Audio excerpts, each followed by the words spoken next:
Donc, bonjour à tous et bienvenue au premier webinaire de Territoire Vivant. On a eu un petit souci technique, mais il est réglé, donc maintenant on peut y aller. Donc Territoire Vivant, donc je suis la coordinatrice du projet Territoire Vivant des agricultures au service de la vie, qui est un projet qui vise à recenser donc au niveau local dans les territoires en France des initiatives inspirantes qui ont généralement donc une dimension à la fois agricole mais aussi une dimension sociale et humaine. Et donc l'idée est de recenser ces initiatives, de les valoriser et de mettre en réseau les différents acteurs du territoire pour susciter des dynamiques et entretenir des dynamiques vraiment territoriales et participer donc à la vitalité du territoire. Aujourd'hui, je me suis rendue à Saint-Étienne et donc je fais la rencontre de Eric et Jean-Philippe qui travaillent sur une initiative qui s'appelle la Fabuleuse Cantine, qui est un lieu de restauration conviviale. Voilà. Donc pendant ce petit webinaire, ils vont pouvoir présenter la Fabuleuse Cantine. Ensuite, on fera une petite visite du lieu. Avec la caméra, vous pourrez avoir accès à tout ça. Et puis, il y aura un temps un peu de questions-réponses. Donc, vous pourrez, grâce à la petite icône converser en bas de votre écran, poser des questions. Et donc, j'y aurai accès et je pourrais les transmettre sans problème pour qu'ils donnent des réponses. Voilà, donc je propose qu'on commence peut-être avec Eric Petrotto, donc, qui est cofondateur de la Fabuleuse Cantine. Si vous voulez présenter un petit peu d'où est venue l'initiative, son fonctionnement et puis tout autre détail qui vous paraît pertinent. Merci Honorine. Je récupère ce micro. Ouais. Bonjour à tous. Donc, je m'appelle Eric Petrotto et je suis l'un des cofondateurs effectivement du projet La Fabuleuse Cantine qui est né à Saint-Étienne. Saint-Étienne étant le laboratoire encore effectivement initiateur de ce projet et qui aujourd'hui a pu être dupliqué à La Rochelle. Alors, le départ et qu'est-ce qu'on a voulu faire avec cette fabuleuse cantine? On est dans un quartier singulier qui est l'ancienne manufacture d'armes et qui se trouve tout près du centre-ville, mais effectivement à proximité d'un quartier dédié aujourd'hui à la nouvelle économie, aux startups et au design, parce que nous sommes au cœur de la cité du design. Il manquait un lieu de partage et de vie et on a effectivement voulu créer cet espace caméléon qui favorise le lien social et tente de fédérer son territoire autour de la lutte contre le gaspillage alimentaire. Et c'est de ces deux intuitions qu'est né le projet de la Fabuleuse Cantine.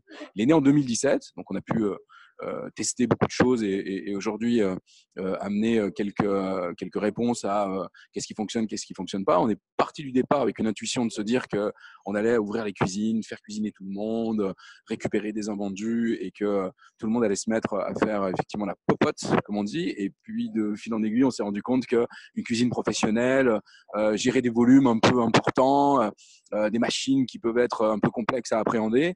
On peut avoir du bénévolat, on peut avoir de l'insertion, mais on a besoin d'un socle de gens salariés et professionnels plus grand que ce que nous avions intuité à l'époque. Donc aujourd'hui, nous avons effectivement 7 personnes salariées dans ce projet, entre l'accueil, la médiation et effectivement la cuisine.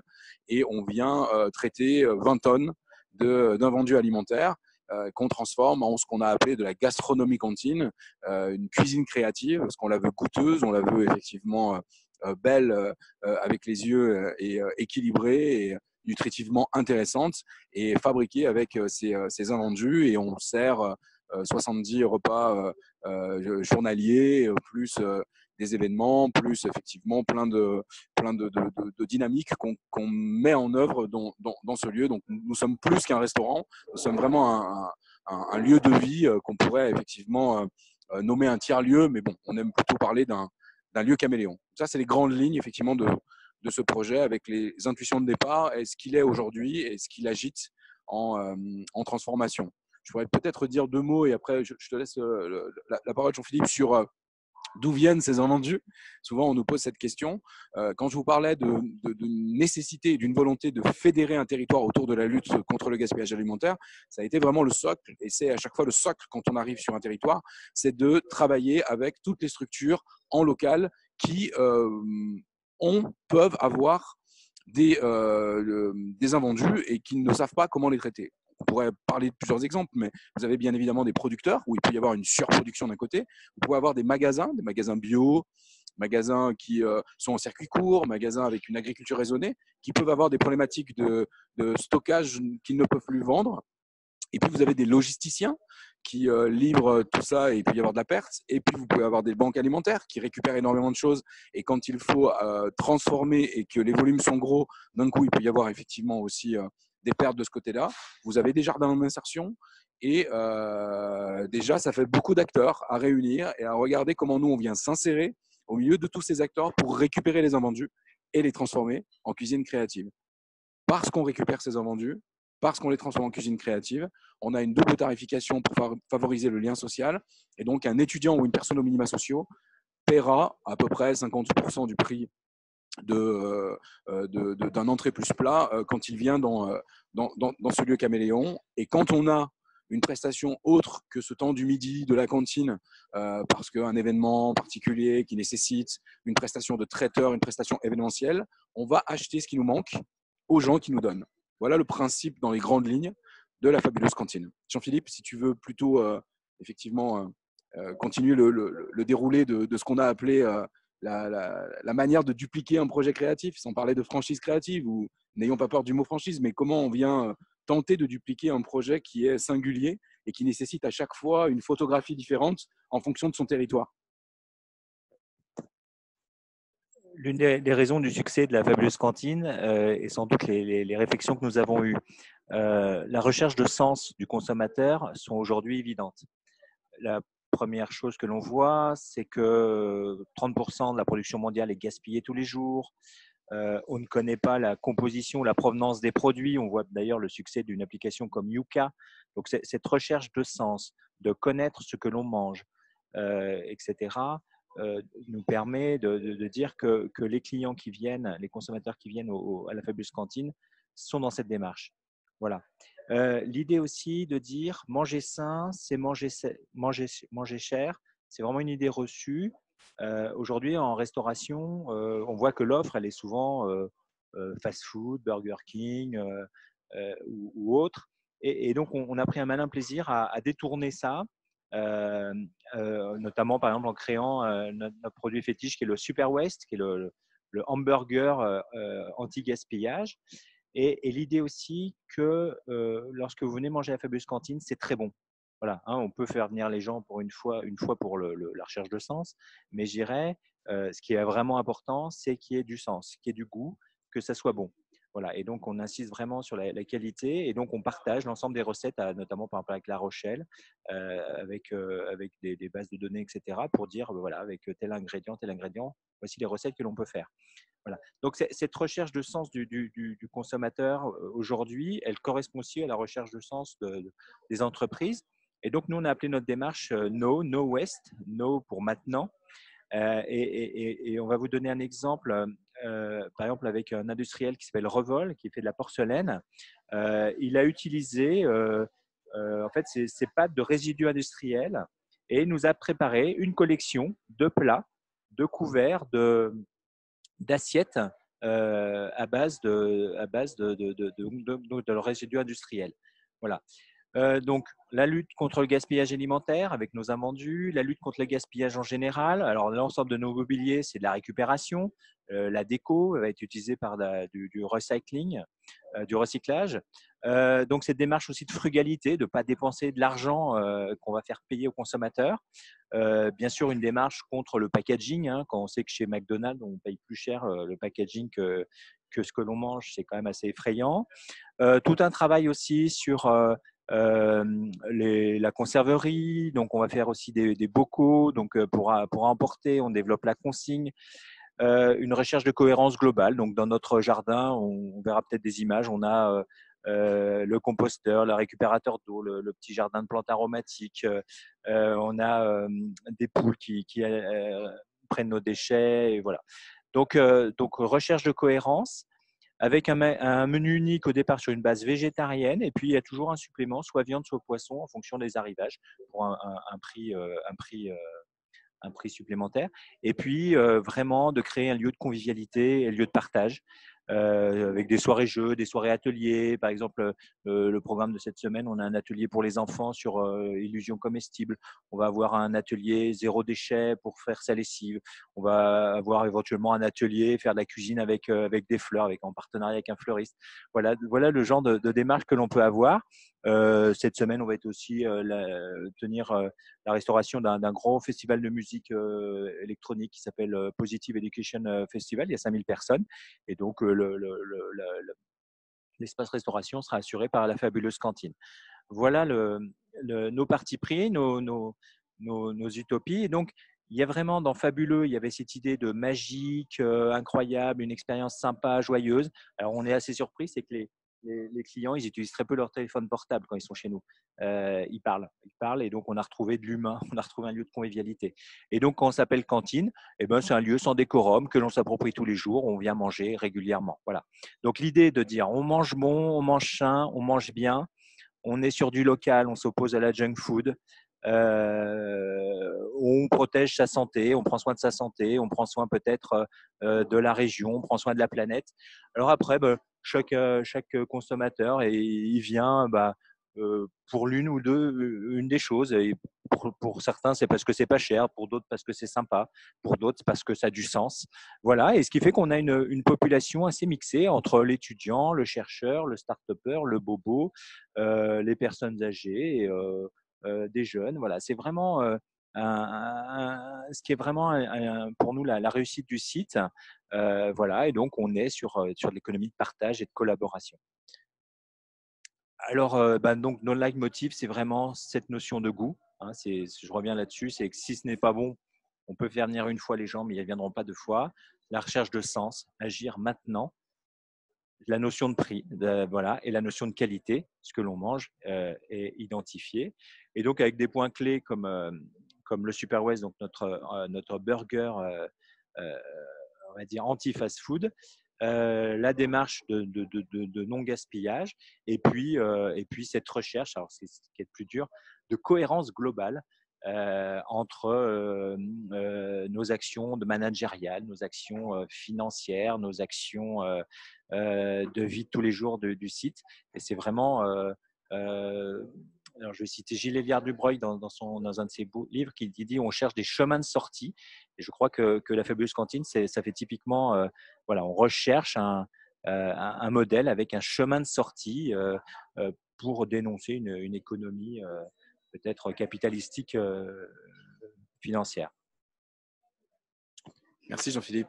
C'est vrai que cette idée de faire différemment nécessite d'être créatif, même structurellement parlant, parce que garder et être ancré dans l'économie réelle, ça c'est important pour nous. C'est-à-dire qu'on peut être aidé par une collectivité, ce qui a été le cas pour la fabuleuse cantine à Saint-Étienne, pour amorcer un projet. On parle souvent d'accompagnement en investissement, mais nous n'avons pas de subvention de fonctionnement. Nous devons équilibrer tout cela avec le concept même et être ancré dans une économie dite réelle. Donc, ça nécessite effectivement d'être un peu créatif pour savoir comment vous ouvrez vos cuisines et vous permettez à des bénévoles de venir vous aider et à les former, parce que encore une fois, et je vous indiquais tout à l'heure que ça reste une cuisine professionnelle, donc elle nécessite de la formation et on passe du temps à former effectivement ces personnes-là. Du coup, il faut adosser votre structure à aussi un volet associatif. Il y a l'insertion à traiter. On tient absolument à rester ouvert à ce qu'on puisse accompagner. On a eu l'année dernière un réfugié qui est venu se former à la cuisine en attendant ses papiers. Et tous les jours, on a au moins une personne en insertion qui vient soit du côté de la médiation de l'accueil, soit effectivement du côté de la cuisine avec nos équipes. Et ça nécessite structurellement effectivement de bousculer on va dire les chemins classiques, donc de trouver un chemin de sortie. Alors, La Rochelle donc, a ouvert cet été. C'est pour l'instant un très grand succès. On a ouvert juste avant les Francopholies, donc vraiment une belle réussite. Ce que l'on recherche aujourd'hui, c'est des partenaires locaux qui vont nous aider à porter le projet. C'est-à-dire que chaque projet s'inscrit localement, donc il faut s'inscrire dans la vie associative locale. Aujourd'hui, on a mis en place des partenariats avec différentes associations ou lieux type France Active ou bref, les DRAC ou un certain nombre d'expertises. On propose tout un module de digitalisation qui est assez important, qui explique aussi la réussite de la fabuleuse cantine. Mais ce que l'on voit, alors on voit que les politiques sont assez intéressés pour proposer des lieux emblématiques à des prix, des loyers cohérents et modiques, parce que c'est porteur de sens, parce que notre projet est porteur de sens. Mais ce que nous, on recherche, c'est des gens qui vont vouloir porter le projet localement afin de porter l'histoire de la fabuleuse cantine. Voilà comment on s'inscrit, parce qu'on voit bien que c'est l'implication humaine. On est sur quelque chose d'humain, et donc c'est bien l'implication humaine d'une personne localement qui fera la réussite ou pas de la fabuleuse cantine. Alors maintenant, je vous propose de visiter en live direct la fabuleuse cantine. Donc les premiers clients sont en train d'arriver, et donc on vous propose cette visite avec le menu du jour qui, je crois, alors qu'on va découvrir. Juste avant cette visite, je voulais juste revenir sur ce qu'expliquait tout à l'heure Jean-Philippe sur ça. Je ne sais pas si vous allez le voir, mais sur effectivement Révol, cette vaisselle et les résidus industriels. Quand on essaye d'avoir effectivement, employons les grands mots, mais on va dire un impact systémique et que tous viennent comprendre qu'on peut, avec de la créativité, traiter du déchet et recréer de la valeur économique, sociale, environnementale, ce qu'on appelle l'économie bleue, c'est parce qu'ils sont venus faire un laboratoire chez nous et parce qu'au départ, ils nous ont donné, ils aimaient le projet et ils nous ont donné tous leurs produits de second choix. Et donc, ça nous permettait de pouvoir créer la cuisine créative parce que vous avez des assiettes incroyables et que du coup, ça vient complètement sublimer votre création culinaire. Et à force de faire des laboratoires et de réfléchir avec nous, ils se sont dit, mais pourquoi on ne ferait pas comme vous? Vous récupérez des invendus, vous transformez ça en quelque chose d'incroyable qui a de la valeur. On va récupérer nos invendus, nos résidus à nous, et on va créer effectivement un service. Faisons-le ensemble. Ça sortira au niveau mondial en Francfort au mois de mars prochain. Et ça va avoir justement le nom emblématique que vous expliquez, enfin que vous citez tout à l'heure, Jean-Philippe, c'est-à-dire Now pour No Waste, fait avec effectivement, ou dans une volonté de zéro déchet.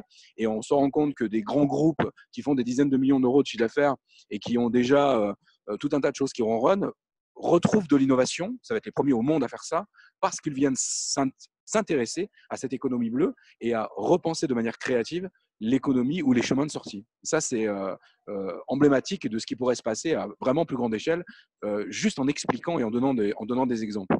Partons à la visite. Merci beaucoup l'un et l'autre pour tous ces éléments.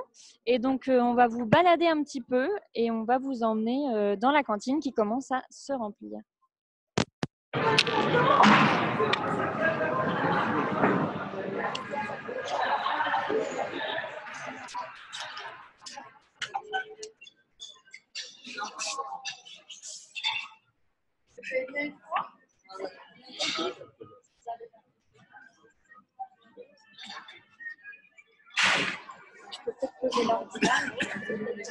Ah ben les infos, on peut faire comme si on était quand on arrive dans la fabuleuse cantine, c'est la porte. Vous voyez qu'on est dans un quartier en mouvement, il y a des grues, des choses, des travaux. Et donc là, on découvre, si tu veux mettre comme ça, on découvre effectivement l'espace. On a l'explication des concepts sur les côtés, donc ce qu'on va manger aujourd'hui et puis qui nous sommes, comment on fonctionne. Et on a mis en place un système de signalétique très simple, parce qu'on est en self-service chez nous. Et donc, vous allez à l'accueil, 2, vous avez les espaces de couvert et d'entrée, 3, l'espace du plat principal et un supplément viande, 4, le dessert, et 5, une aire de jeu qui va bientôt voir le jour, qui va être un espace à la fois un peu pour jouer, mais un espace de démonstration de produits ou de solutions ou de services qui justement traitent de l'économie. Donc, vous vous approchez de l'accueil. page où vous avez voilà, notre médiateur, nos chargés d'accueil qui vous expliquent qu'est-ce qu'on mange aujourd'hui, qui vont prendre votre commande et qui vont vous distribuer des jetons. Si jamais c'est la première fois que vous venez, ça vous qualifie. On vous demande de créer votre carte d'adhésion pour que vous ayez un ID unique, donc une carte numérique avec un QR code qui va vous permettre en même temps de créer votre carte de fidélité. Et vous gagnez des points à chaque fois que vous venez chez nous. Ça vient incrémenter sur la carte numérique et au bout de 10 points, vous pouvez tirer des jetons pour avoir des petites choses à gagner. Et une fois qu'effectivement vous avez créé votre carte d'adhésion, là vous êtes chez vous, dans la cantine, et vous allez du coup vous approcher de la cuisine.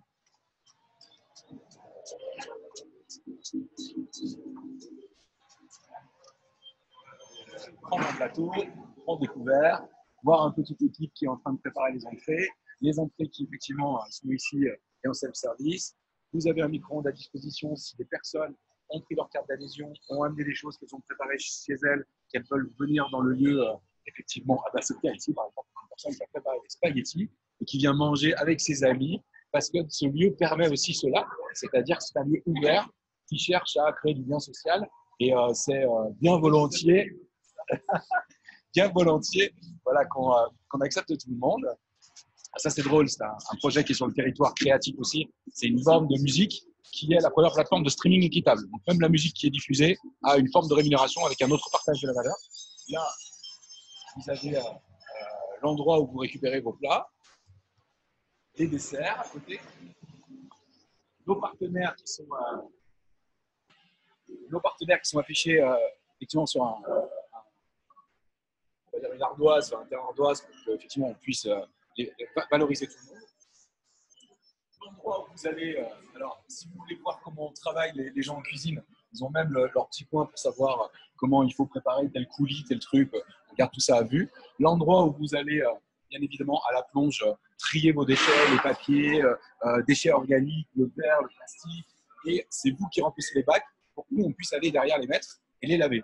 Donc vous êtes chez vous, mais comme quand on est chez nous, on débarrasse et on va chercher ses assiettes dans la cuisine. Et donc, vous avez des espaces canapés, vous avez un espace extérieur.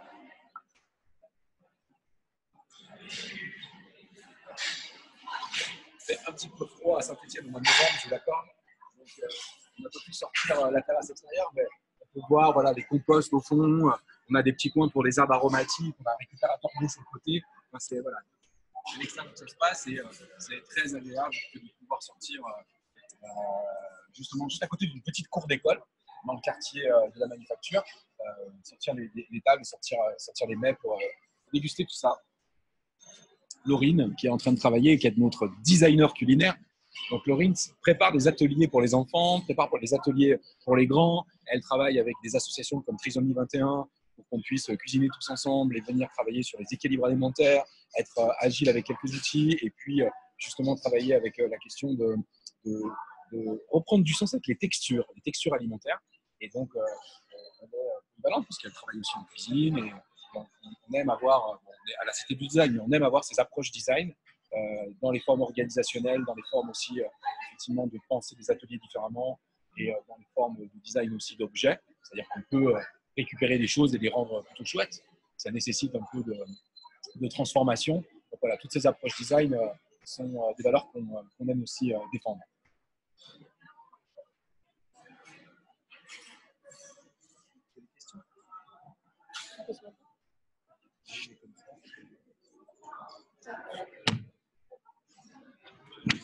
Donc là, on a pu faire un petit tour de la fabuleuse cantine. J'espère que ça vous a donné un petit peu du grain à moudre pour poser vos questions. Je vais regarder. Je vois qu'il y a déjà des questions qui ont été posées. Alors, on a une première question. Qui sont vos clients des bobos écolos? Alors, des bobos écolos au quartier de la manufacture à Saint-Étienne, ça va être très très compliqué d'avoir que des bobos écolos. La double tarification, c'est-à-dire que là, par exemple, à Saint-Étienne, pour 5 €, vous venez manger entrée plat sur la base végétarienne, nous permet d'avoir plein d'étudiants de tout horizon. Donc, on a des étudiants, on a des gens qui travaillent dans le quartier créatif. Donc, soit parce qu'ils ont une jeune entreprise innovante, ce qu'on appelle une start-up, soit une entreprise, on va dire, qui est là depuis de plus longue date et où ça leur permet d'avoir un autre point de chute et venir manger différemment. On a des personnes qui viennent du centre-ville, on a quelques bobos écolos, j'imagine. Ça c'est certain, peut-être même que j'en fais partie. Mais en fait, la mixité ici, c'est ce qui nous donne du baume au cœur. Et c'est ce pourquoi on essaie de s'attacher à essayer de faire preuve de créativité pour bousculer tout ça, nous permet de nous dire aujourd'hui qu'on a vraiment à peu près tout le monde. Tout le monde, sauf, j'ai envie de dire, parce qu'on a le cas souvent, ceux qui viennent en nous disant il n'y a pas assez de frites, il n'y a pas assez de gras. Ça, c'est sûr, on ne les a pas. Ceux qui nous disent oui, même 5 euros, c'est trop cher pour moi. Et qui nous disent et puis j'ai rien préparé chez moi pour venir manger chez vous. Parce que, comme je vous l'ai montré tout à l'heure, vous aviez déjà au moins 2-3 personnes qui avaient préparé un gando, on appelle ça chez nous, mais voilà, préparer sa gamelle, comme on dit, et qui peut venir manger chez nous. Donc, non, on n'a pas de bobo écolo. Puis je ne sais même pas, très franchement, ce que ça veut dire un bobo écolo. Est-ce que c'est une personne qui pense que tout part à volo et qu'il faut essayer de faire preuve d'initiative pour essayer de changer des choses, parce qu'on se rend quand même compte que si on ne prototype pas des expériences, on a du mal à essayer d'apporter des réponses, et en multipliant les réponses, on peut essayer c'est pour ça que je parlais tout à l'heure d'effets systémiques, on peut essayer de parler au plus grand nombre.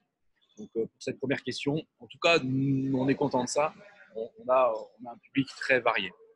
Merci pour ces premiers éléments. On a une autre question.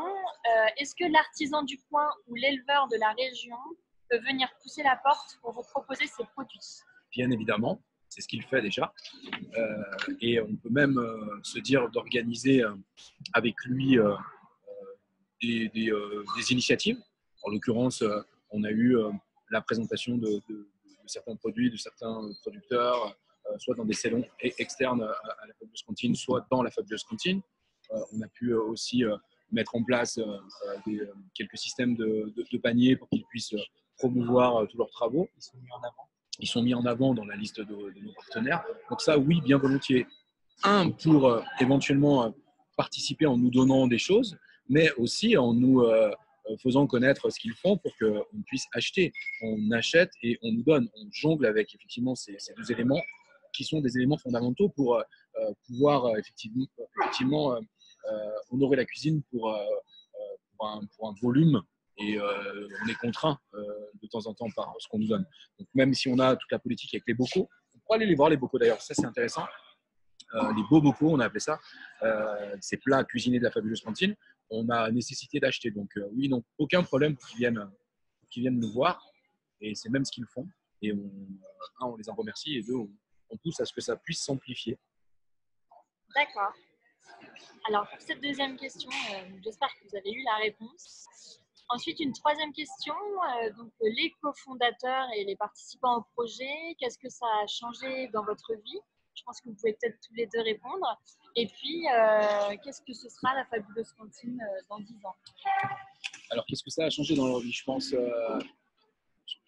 quelques cheveux blancs, parce qu'il ne faut pas non plus se mentir, c'est-à-dire que ça nécessite de l'énergie, ça nécessite de devoir gérer des ressources humaines, ça nécessite de faire sortir pas mal de gens aussi d'un certain fantasme qui pourrait croire que ce n'est qu'un projet associatif. Et comme je vous le disais, on n'a pas de subvention de fonctionnement, donc c'est un projet entrepreneurial à impact social, un projet entrepreneurial qui cherche des portes de sortie, du sens, qui cherche à bousculer beaucoup de choses, mais qui reste un projet entrepreneurial. Donc moi, j'ai plutôt l'habitude, on va dire, de m'inscrire dans des projets entrepreneuriaux. Donc j'ai envie de dire que c'était un challenge supplémentaire, et que me portait à cœur de vouloir traiter cette question dans l'économie bleue du traitement de déchets et de la recréation de valeur. Donc, je suis peut-être un peu moins bousculé de ce côté-là que eux, mais je les vois s'enrichir tous les jours, je m'enrichis tous les jours, et parce qu'on l'a fait à trois. Et je pense que je ne l'aurais pas fait tout seul. Donc, quand Philippe parlait tout à l'heure, effectivement, de trouver des partenaires qui puissent, à leur tour, tenter de faire rayonner, résonner sur leur territoire, des projets comme ceux-là nécessitent une complémentarité, on va dire, de profil. Et de le faire à plusieurs, c'est toujours beaucoup plus stimulant. Dans 10 ans, écoutez, nous, on s'est dit, il y en a 2. Dans 3 ans, il y en a 2 autres minimum. Plus, on a écrit tout ce qu'on a appelé et qui permettrait d'être les outils permettant la duplication. Donc, dans 10 ans, avec un phénomène exponentiel, on devrait être à peu près une centaine de Fabulous Cantines. Donc, 20 tonnes par Fabulous Cantine fois 100. On n'aura pas tout traité, mais on aura déjà potentiellement bousculé pas mal d'invendus alimentaires. Ce serait ça, l'idéal. Et de mon côté, merci. Jean-Philippe? Et de mon côté, je suis vraiment issu de la grande distribution. Je crois que j'en ai vu l'ensemble des qualités et des défauts. J'avais un poste assez important et je crois que la Fabulous Cantine, c'est surtout avoir retrouvé du sens. On comprend le matin pourquoi on se lève et de retrouver surtout l'humain. Quelle est la vision à 10 ans? On aimerait vraiment ouvrir à New York et à Tokyo. Et ça, c'est pour bientôt. Voilà. Je crois qu'il y avait d'autres. Je ne sais pas s'il y avait d'autres questions. Quelles sont les relations avec les agriculteurs? Je ne sais pas si on a répondu en partie à cette question. Est-ce que ça a changé quelque chose entre ceux qui viennent à la cantine et les agriculteurs de la région?